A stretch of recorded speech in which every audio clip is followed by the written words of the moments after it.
Hi అండి, చూడండి సింపుల్గా హ్యాండ్ డబల్ మీద క్లాత్ తీసుకున్నా, ఇక్కడ కొంచెం షేప్ చేసుకున్నా.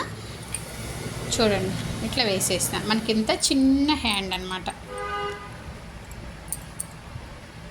ఇంత చిన్న హ్యాండ్ రెడీమేడ్ లుక్ వస్తుంది. ఇందులో ఏం కష్టం లేదు.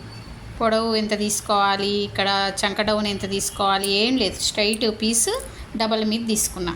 చూసారు కదా, డబల్ మీద తీసుకొని ఇక్కడ కొంచెం లాస్ట్లో కొంచెం షేప్ చేసుకున్నా అంతే. చూడండి ఎంత బాగుందో. చూసిరా, ఇట్లా పెడితే మనకి రెడీమేడ్ ఫ్రాకులు ఎంత నీట్గా ఉంటాయో మనం కుట్టినా కూడా అంత నీట్గా ఉంటాయి.